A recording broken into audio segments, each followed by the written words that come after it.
चुनावी यात्रा में आज हम आ पहुंचे हैं दानापुर के जमालुद्दीन चक पंचायत। यहाँ के भावी मुखिया प्रत्याशी मीना देवी हैं। मीना देवी के प्रतिनिधि हमारे साथ मौजूद है अनिल पासवान। ये एक युवा नेता हैं। ये पिछले कई वर्षों से राजनीति के क्षेत्र में कार्य कर रहे हैं, साथ ही ये सामाजिक कार्यकर्ता भी हैं। ये कई वर्षों से लगातार ये जनताओं के बीच में रहते हैं, चाहे वो कोरोना काल में हो या फिर कभी भी। ये 24 घंटा ये जनता के कार्य में हमेशा ये तत्पर रहते हैं। जिस क्षेत्र में लोग आ जाते हैं, अनिल जी मदद करनी है, चाहे बेटी की शादी हो या आर्थिक मदद करनी हो या फिर जो भी सरकारी योजनाएं की जानकारी नहीं हो, उन सभी मुद्दों पे इनसे लगातार यहाँ की जनता इनसे साथ लेते हैं।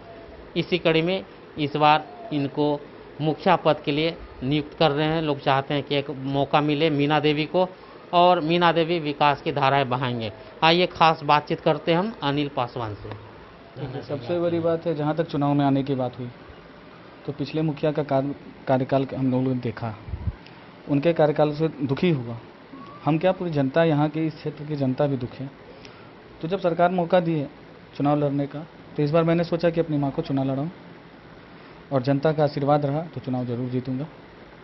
और जहाँ तक काम करने की बात है, विकास करने की बात है, हम काम करने के, अगर हमको जनता उस मुकाम तक पहुँचाती है तो ज़रूर है कि हम जनता के लिए काम करेंगे। इसके लिए जनता का सहयोग भी हमें चाहिए। और ऐसा नहीं है कि जनता, अगर हम जनता के लिए 24/7 रहेंगे, और अभी भी हैं। इस लॉकडाउन की बात बताऊं, जो पिछले लॉकडाउन है, एक ये झारखंड पुलिस के प्रशासन थी, उन साहिबगंज कारागार में वो कार्यरत थे, उनको 4 गोली लगी थी। वो भागलपुर से ही, साहिबगंज भागलपुर होते हुए पटना पारस में एडमिट हुए।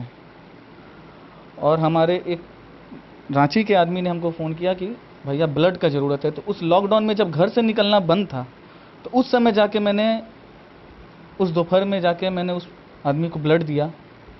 और आज खुशी होती है, उनका लास्ट ऑपरेशन दिल्ली एम्स में हुआ, और आज खुशी होती है कि वो आदमी आज बहुत अच्छी तरह से स्वस्थ हैं।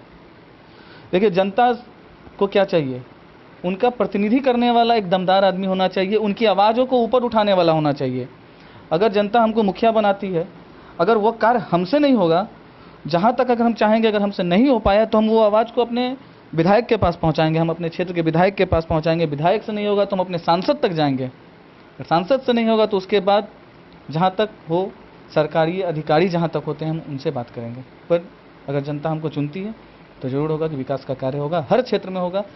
मेडिकल हो, शिक्षा हो, खेलकूद हो, हर चीज़ में करेंगे। सभी चुनाव आते हैं तो सभी लोग बोलते हैं कि हम ये करेंगे, तो आपको क्या लगता है, आप भी मान लीजिए कहीं? नहीं, वादा नहीं करेंगे। हर चुनाव में वादा किया जाता है कि आप हमें वोट दें, हम ये करेंगे। हम वादा नहीं करेंगे, हम काम करेंगे। जनता हमको काम करने के लिए चुन रही है, वादा निभाने के लिए नहीं। जनता अगर हमको चुनेगी तो हम जनता के काम में अपना जीवन देंगे। आपके यहाँ अभी 7 निश्चय का कैसी योजनाएं चल रही है? देखिए, 7 निश्चय योजना में पहला योजना जल नल योजना आया था। जल नल योजना के बारे में आप मीडिया से हैं, आप हमसे ज़्यादा जानकारी आपको है। और इस बार कह भी दिया गया है, जो पंचायत में मुखिया जो हैं अभी वर्तमान, वो अगर उनके क्षेत्र में जल नल सही तरीके से नहीं हुआ तो वो चुनाव नहीं।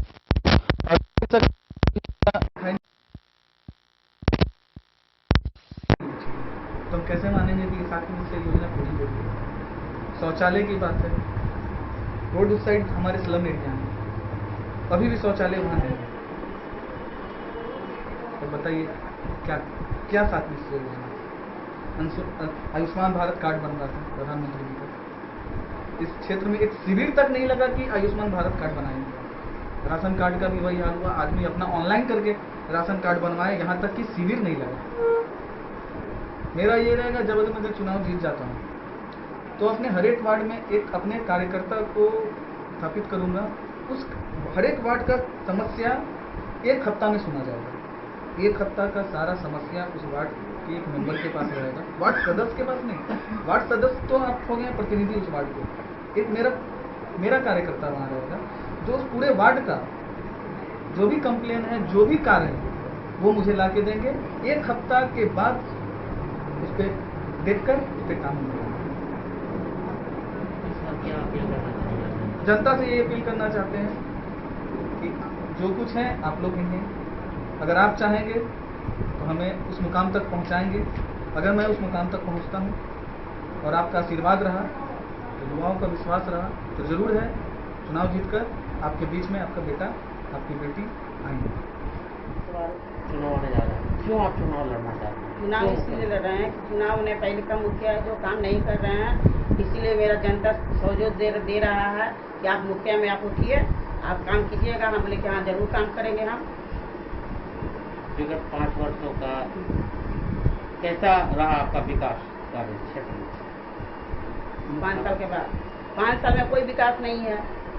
जहाँ मुखिया बने वहाँ अपना विकास किए हैं, उनका क्षेत्र में पूरा है, बाकी इस क्षेत्र में कोई विकास नहीं किए हैं। उनका जो अपना क्षेत्र है उस क्षेत्र में विकास किए हैं, बाकी इस क्षेत्र में विकास नहीं किए हैं, एकदम नहीं किए हैं विकास। देखिए रोड देख रहे हैं, रोड देख रहे हैं ना, रोड देखिए कितना रोड खराब है ये कॉलोनी का।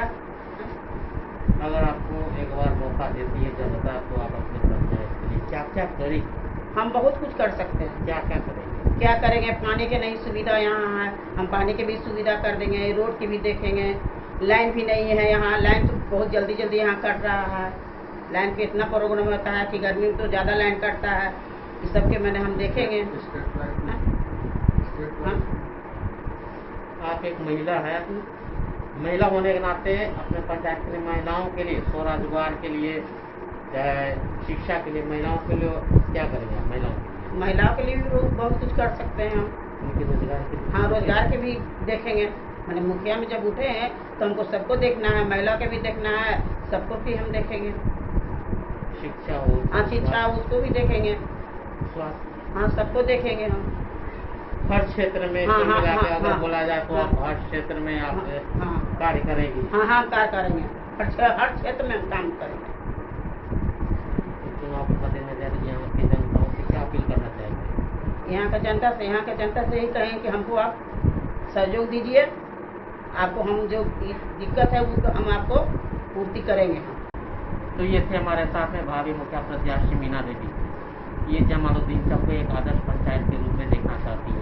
इनका कहना है कि एक अच्छे प्रत्याशी को चुनिए, सोच समझ कर प्रत्याशी को चुनिए, मुझे एक मौका जरूर दीजिए, हमसे जितना हो पाएगा विकास की धारा को हम आगे बढ़ाएं।